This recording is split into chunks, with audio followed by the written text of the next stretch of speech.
Good morning. So, the conditions of gratitude, acting as if, and engaging. So, as I just said, I've had a wonderful time. We've all had a wonderful time, hopefully, at this month, looking at how we can become miracle workers.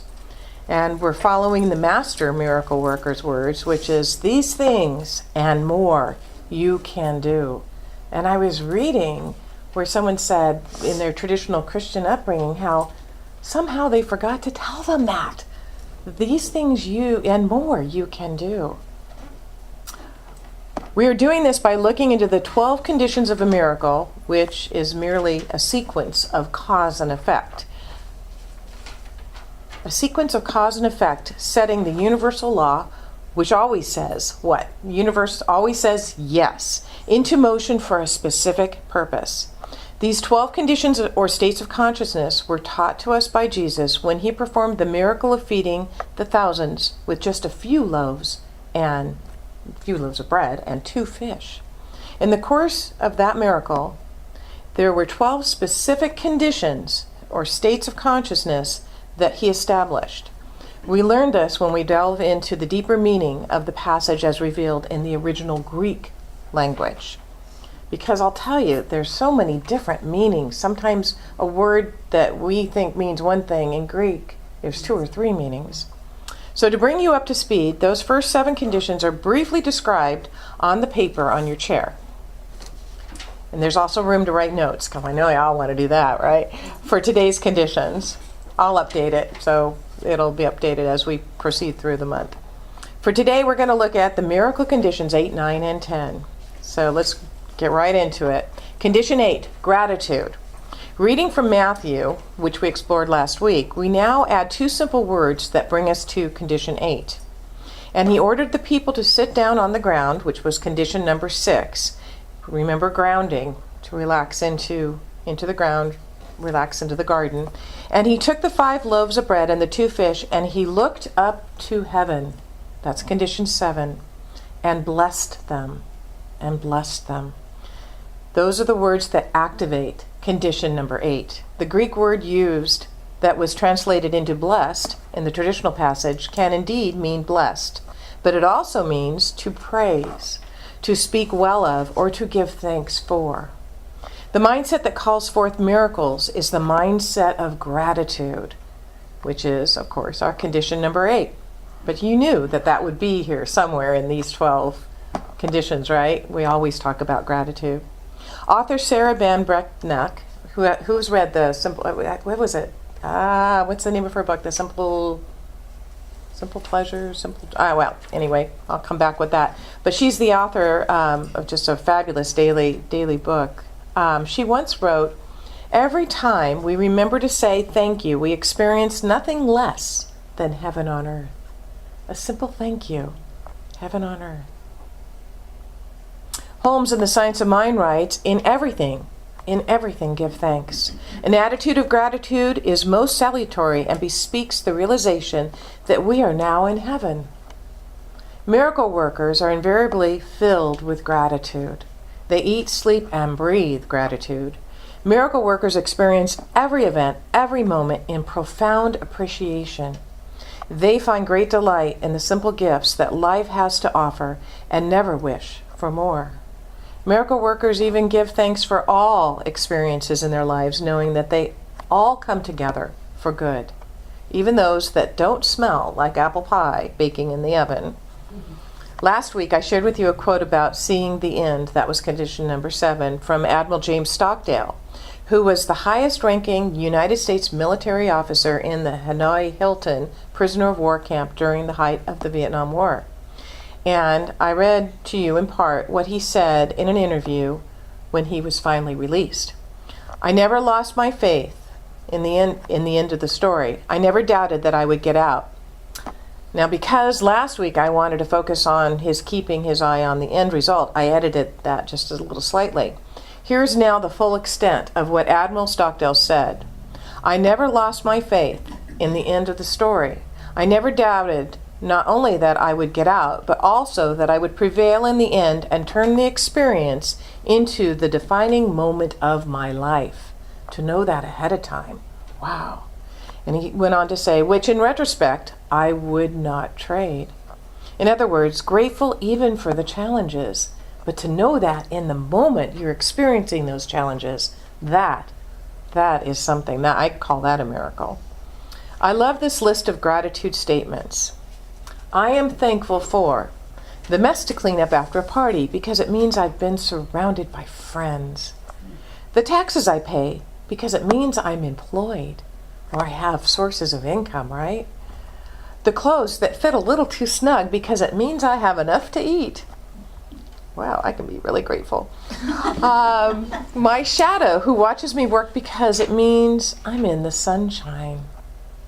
All the complaining I hear about our government because it means I live in a free country. Wow, we're free to complain if we want to. The lady behind me in church who sings off key, that would be me, because it means that I can hear. The lawn that needs mowing, the windows that need cleaning, and the floors that need vacuuming because it means that I have a home. I have a home to care for. The pile of laundry and ironing, what's ironing? Because it means my loved ones are nearby.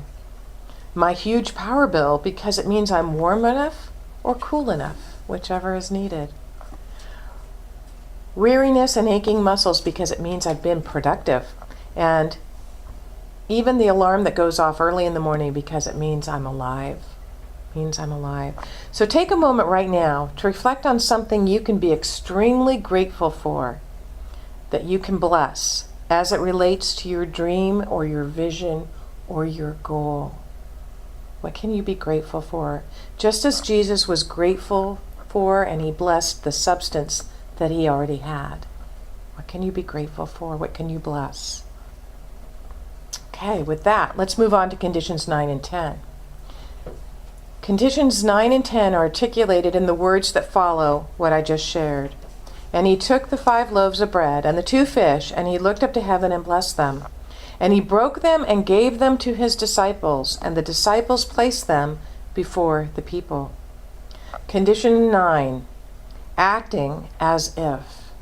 So here you are, standing in Jesus' sandals. You look out at the thousands and thousands and thousands of hungry, no, famished people. And you indicated that you are going to do something about it that will defy the known laws of time and space. That you're going to feed the entire crowd, and yet you only have an armload of food. You offer a blessing, and now what is it you're going to do? What are you going to do? It's time to fish or cut bait, right? Well, without skipping a beat, Jesus started breaking up the food for distribution. In other words, he began to act. And he acted as if the existing supply was sufficient to meet the needs of the crowd. Without hesitation and with great confidence, he began to break the existing food into smaller fragments. He completed this stage of action by distributing the fragments into the crowd. The most important thing to remember about acting as if is that it all begins with what? Acting. Taking action.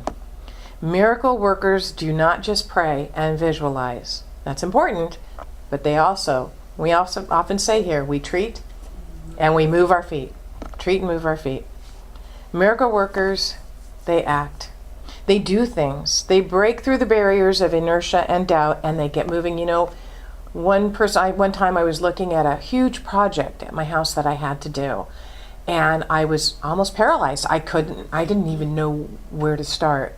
And a very wise practitioner said, just begin right where you are. Even if it's just taking a drawer and clearing out that drawer. And you know what? That broke through the barrier. It got things moving. Once I got that done, I was able to move on to the next thing.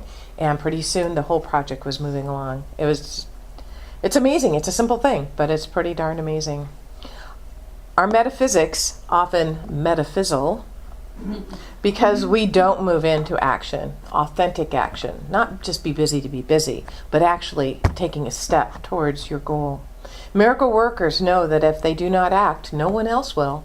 How many times has somebody caught your enthusiasm, your energy, and said, hey, what can I do? How can I join you? Can I help with this too? It's pretty darned amazing.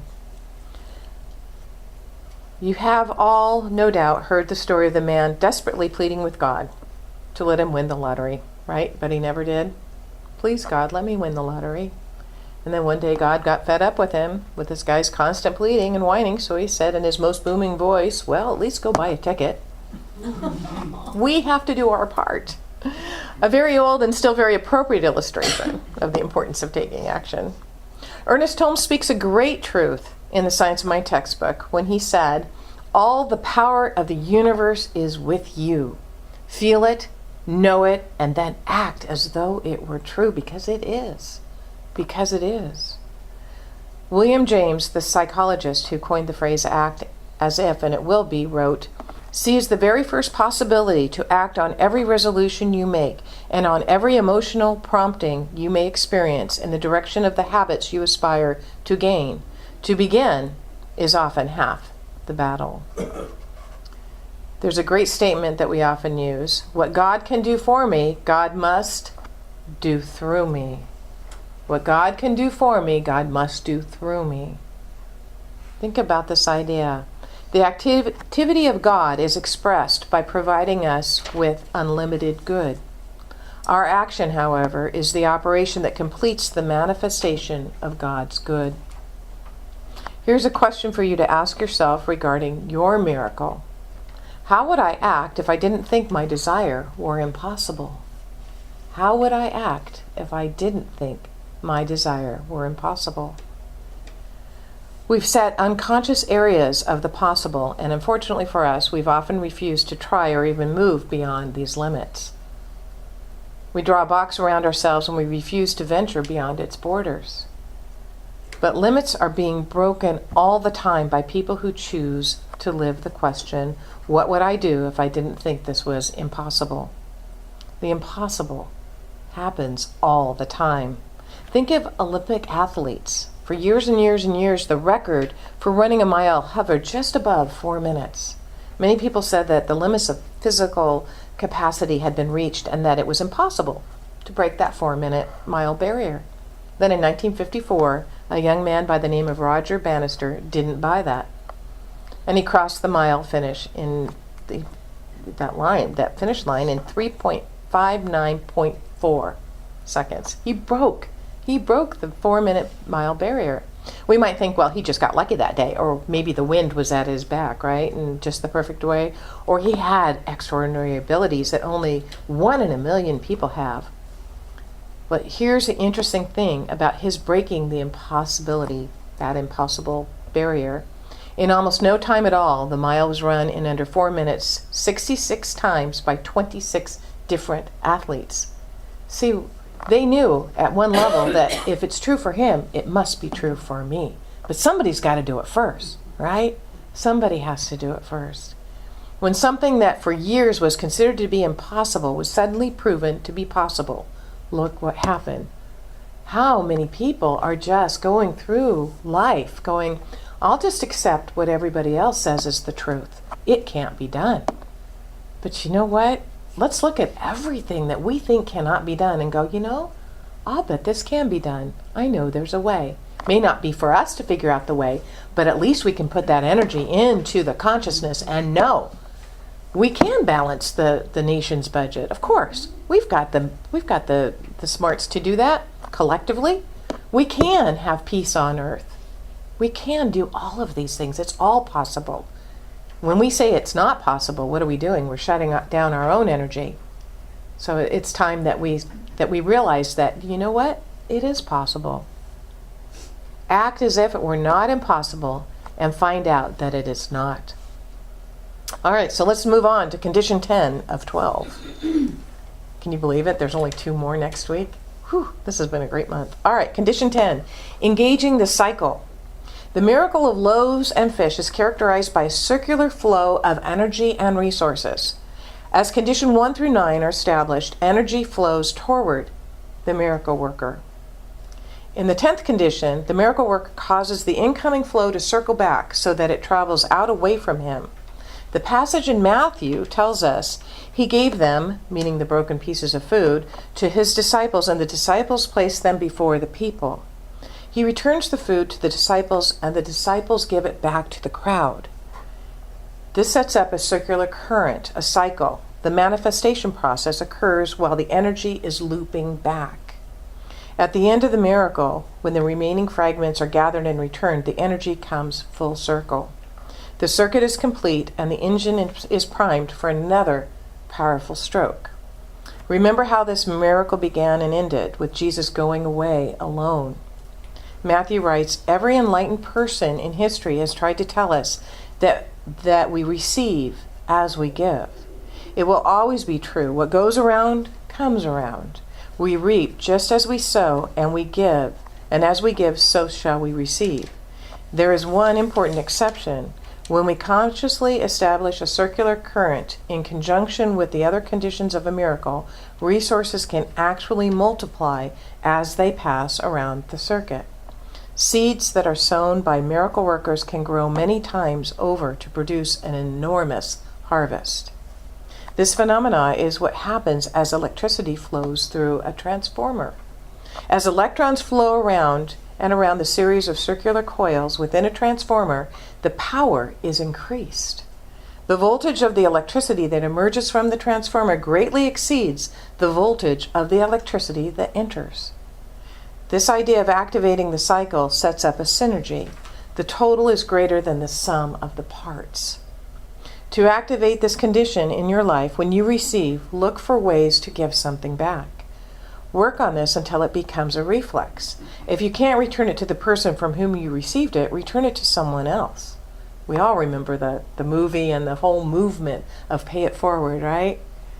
Man, that was amazing, and I still love to do that. I still love to, let me get the car behind me at Starbucks. It's often fun. And that's what we're talking about here. Another really important thing about cycles. Remember that growth occurs in cycles. Consider the growth rings of a tree. Even the greatest tree in the forest has weathered droughts, and they can tell, sadly, when the tree is cut down, but they can tell with the years where there were droughts, the years where there was plenty of water. Honor the ebb tides. When the tide goes out, don't panic. It will return.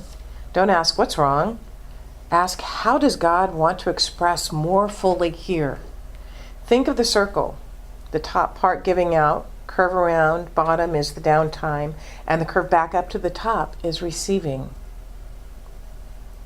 Okay, so now we have 10 of the 12 simple yet life-transforming conditions of a master miracle worker. A master miracle worker has attained stillness of the mind and is beautifully grounded in the presence of the present moment. A master miracle worker is aligned with the spirit of love through compassion. A master miracle worker is a vehicle of giving and has conviction behind his visualization. A master miracle worker stays focused on the source and is grateful for everything. A master miracle worker acts confidently and without hesitation. A master miracle worker relaxes through the ever-present cycles of life. You may not yet feel like a master miracle worker, but don't let that stop you from opening up your consciousness to these 10 conditions. Don't let that stop you from diligently establishing these 10 conditions through practice, and you will move from a state of being a novice to a state of being a master. Because really, that's how it works. Practice makes perfect, right? Be sure to join us next week as we bring our time with these great concepts to a powerful close and anchor each one of us in the belief that we too, each one of us, is truly a master miracle worker. And so it is.